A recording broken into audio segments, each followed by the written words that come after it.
What is up, everybody? I'm NoLucksGiven, and today we are going to take a look at a Peter Pan's game where we are testing the Water Wraith. And we've got a Water Wraith in our opening shop as Peter Pants, so I'm going to lock on to that because I've been really excited to try out. This is the only new unit from the new patch, and I think it could work really well on Peter Pants because you can get it early and just scale it up against the rest of the lobby in a way that I've previously really liked Vampire as well on Peter Pants. And we are going to unfortunately lose our first combat, but our second shop is also going to contain a Water Wraith. So things are looking pretty good from here. And yeah, this is, I think, I really like to play evil units, as I've said a bunch previously in all of my previous Peter Pants videos and on the Peter Pants tier list. You can check that out from a few weeks ago, but Water Wraith wasn't on that tier list because Water Wraith is a brand new unit.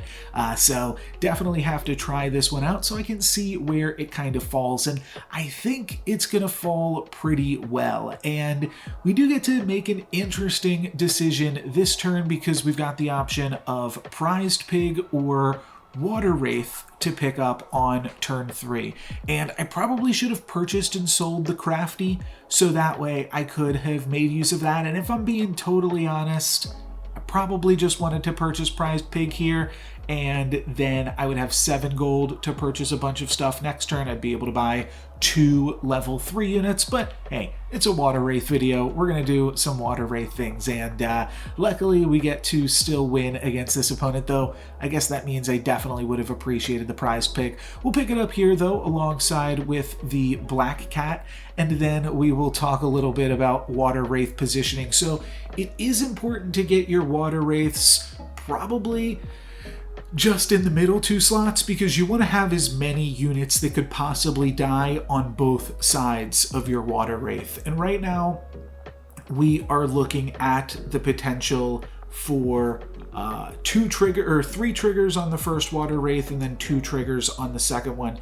If we were to move our Water Wraith in position 4 into position 3, it would be slightly more triggers, though could wind up being less triggers just because it's less likely that the Black Cats are going to die while those Water Wraiths are still active. And you can see in this combat that is not going to happen. We are going to walk away with a tie, so we will preserve our life total, but no Water Wraith pumps. I guess the Baby Dragon pumped up that first one, so that is fine. I did briefly consider here taking the Princess White plus the doubly, but I am just going to go for the Mummy and then wind up rolling, and we'll pick up a golden chicken to end the turn. And then we'll backline the Baby Dragon, still keeping the Black Cat in the center spot. It's always going to be tough to figure out the positioning with Water Wraith, and we're still kind of figuring it out as a new unit. My opponent has a pretty similar board comp to mine. However, they have used the Worm Root to give their Water Wraith a little bit of a jump start. So that is definitely another way that you can play it, +4/+4 because of the Worm Root. But we're going to be able to upgrade our Water Wraith, and we also walk away with a Merlin's Hat. So now we've got an 11/11 Water Wraith, and it's going to be getting anywhere from +0/+0 to +6/+6, as much as +6/+6 each turn. I'm also going to sell off my Golden Chicken and my Baby Dragon to pick up a Wicked Witch, a little bit to support the Black Cat, a little bit to support the Water Wraith, and a little bit to support the Queen of Hearts. And then we also cast that Earthquake for free because we found Merlin's Hat, and that is the battle when you are playing Peter Pants. We just need to find that crystal ball. And part of why I like playing evil comps. Interesting decision there too. I decided not to lock onto the Prized Pig. I think my backline is just going to get too clogged too quickly that I'm not going to want to deal with it. We do get the full 6 out of the Water Wraith, so that is really sweet.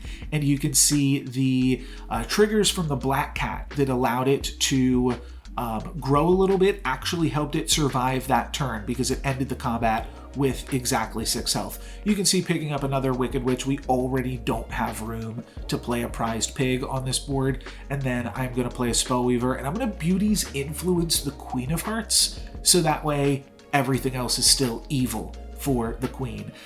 Kind of wish I still had a spell to cast. I think it's also reasonable to pick up Vampire in that last shop and then lock onto the Blind Mouse, and I'm going to move around some things, but if Vampire was in that first slot instead of the Spellweaver, that would have been a little bit better for us, but this is a Water Wraith video. But again, if I didn't cast that Beauty's Influence, I could have rolled the die as well, and that maybe could have allowed us to get the Vampire. So I'm going to lock onto this shot, pick up the Vampire, roll the die, because I'm realizing that roll the die is probably one of the best free spells that you can cast at this point in the game.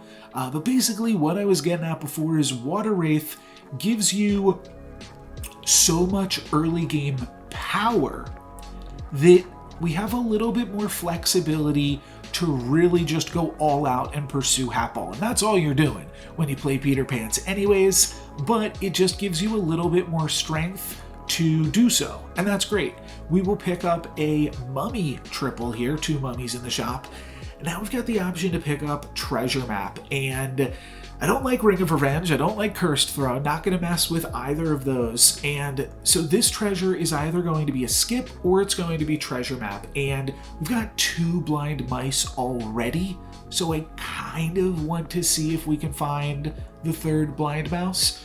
There could also be some consideration for just like picking up a black cat here and then trying to triple the black cats, get the forking rod, but you know, I'm having fun with it. Like I said, I think that we've got so much power because of the Water Wraith that we can kind of mess around a little bit and see what we are able to come up with. So I'm going to try to put something together with that. Water Wraith is going to get some bonus stats here as well as all of my units die before it, and that's one of the best parts about the Water Wraith. I feel like the word Water Wraith is going to mean nothing by the end of this video because I'm saying it so many times. We're going to come up with a nickname for this guy. Water Wraith is doesn't really slide off the tongue, but one of the awesome things about Wraithy, Rashi, I don't know, is that once you get the ball rolling, it's going to be a lot easier for it to stick around and watch its friends die around it, which is great. So we are going to find that blind mouse triple, and of course we got to pick up Pandora's box. We do see the new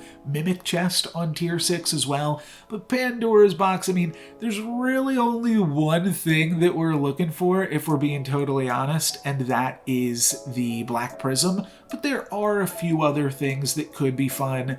Fairy Queen's Wand is really just stats for right now, as would be Round Table, but Magic Sword is a ton of stats. We could use it on the Black Cat. Holy Grail could also be a bunch of fun because we would just roll and try to find Hatball right this second, and that could get a little bit hectic. I've never Holy Grailed on Pants before. Add that one to the bucket list. But our Pandora's box is going to crack open and reveal that Magic Sword. We're going to pick up the Wicked Witch. Not really find anything super great here. I mean, I guess we can take Power Orb, basically, excuse me, just to clear one of the tier 3 treasures. So I'll grab that.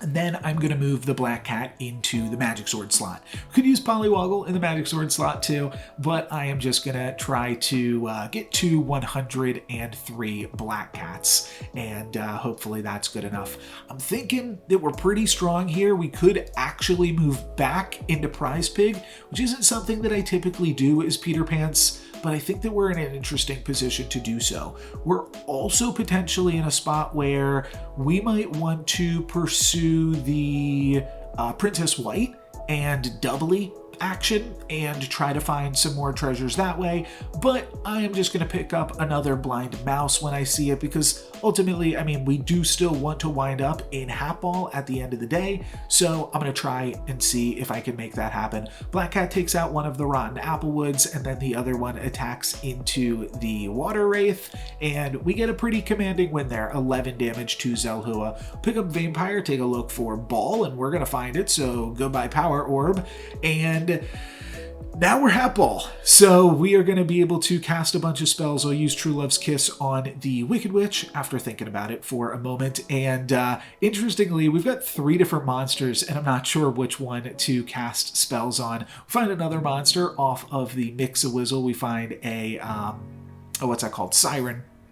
And we're going to wind up picking up some more spells with, or some more treasures and just skipping that and then finding some more spells here. We no longer have a tree, and we found a good boy. But this is just a good boy for the turn. After this turn, it's going to turn back into a Heartwood Elder. So not super strong on the like units that we have still. We basically have like 3 or 4 True Love's Kiss targets, and then we've got 2 mages. So definitely some ways to improve, but doing pretty good to find Hatball. And we've got this magic sword just giving us additional power and Water Wraith. And it is 5.1, at least for this Horde Dragon. So pretty good Peter Pan's game, 32 health, top of the lobby, 5.1 Hatball. Feeling pretty good about this, but do think we can still make this stronger yet. I'm going to pick up another Spellweaver, throw that with a Beauty's Influence, and then I'm going to rearrange my board a little bit before picking up this Blind Mouse. And unfortunately, our tier 7 treasure has got to go. Forking Rod is just way too much power, so I rearranged my board a little bit in case I found this Forking Rod, so that way I can float the Magic Sword, or float the Forking Rod, and use this Magic Sword for the turn, and still have 2 102 Black Cats here. So that's the plan for now, and then we are going to toss this Magic Sword and see what kind of mage mayhem we can get up to for the end of the game. But I do think, you know, Water Wraith has served its purpose. It got us to right here, and that's all we can ask out of a unit for a tier 3 unit for Peter Pan's. It's still chugging along here, taking a bunch of hits from my opponent's squad and going to allow us to deal 6 damage to this Potion Master, some vengeance. We'll take Forking Rod, toss the Magic Sword like we said, and begin to cast some spells. Again, I'm not really sure where exactly my Worm Roots are best served, but we are going to wind up Mix-a-Wizzling into a Storm King, so that's pretty sweet, though we won't get to keep it, so it's not the sweetest thing in the world.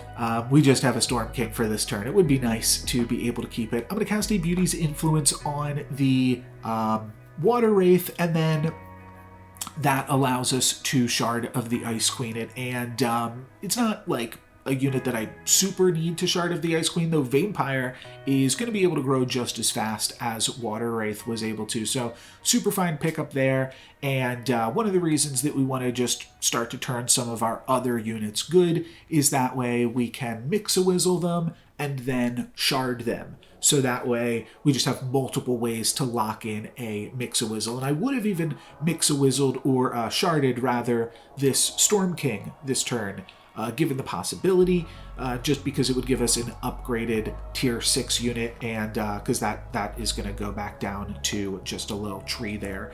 And I'll cast the Shard on just our highest unit, and now potentially looking to Beauty's Influence this Vulture, but going to wind up sending it up the chain first. It turns into a good boy yet again, and then we'll just cast some more spells, and we're in the top 3. This lobby, this game is almost over. We're going to find a Robin Wood. We're also going to triple our Spellweaver, skip that, throw Robin Wood into the back, and now we've got a bunch of good ranged units in the back that Good Boy can pump up a little bit. That's probably going to be enough to win this fight, but I am going to Shard the Good Boy because, like I said, I just want to lock that in as a tier 6 unit. So that's what I'm going to go for. I'll Shard the Vampire here to end the turn. We're kind of running out of time.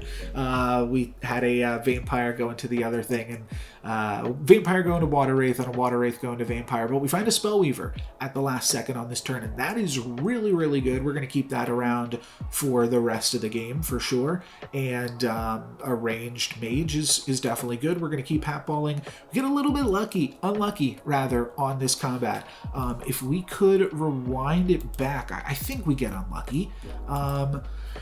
What happens here? Okay, a large unit gets pigomorphed, and then my opponent slays with Vampire. Okay, I guess it's not that unlucky, and then the Phoenix Feather brings back the Jormungand, and then it grows, and then Jormungand is going to be able to slay again. So I guess we didn't get unlucky. My opponent just had a pretty nice slay comp put out here, so we're going to take some damage, but luckily we were at 36, though I don't like taking 16 going down to 16. That still feels a little scary. We'll triple the golden chicken just to hold on to some cash in our hand, and then I'm going to true love the Vampire, turn that into an Aeon. And now I don't really have a great place to throw these True Love's Kisses, or Shards of the Ice Queen, so I throw that on Aeon, and it transforms back into Aeon, so that is super great for us. I'll pick up another Spellweaver before casting some more spells here, and Aeon is definitely allowing us to get a bunch of stats on the board, so even this unupgraded Spellweaver is probably still pretty good for us. I'm going to lock onto this shop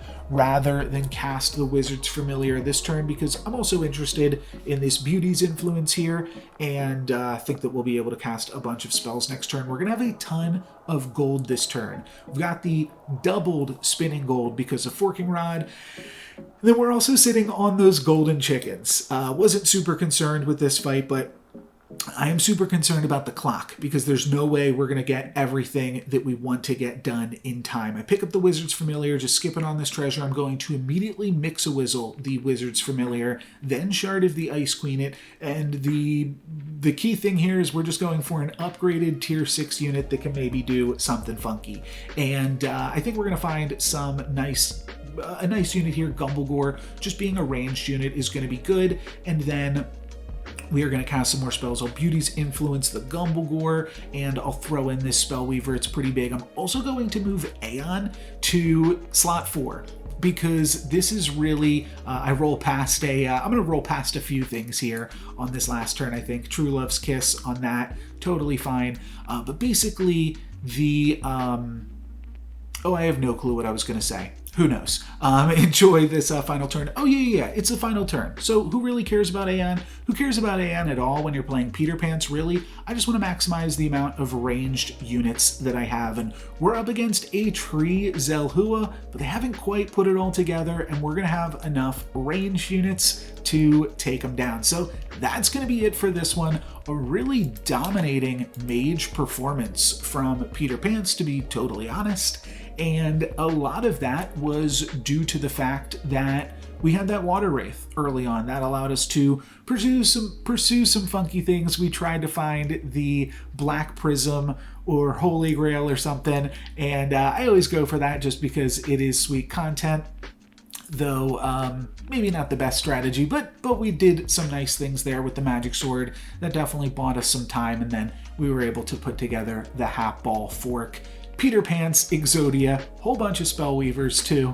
Almost a perfect board. I mean, eventually you'd want to replace these in some capacity, probably with some other ranged units, or maybe like find a Burning Tree to go with Ashwood Elm and get a bunch of power out of that. But that is going to be it for this one. Thank you guys very much for watching.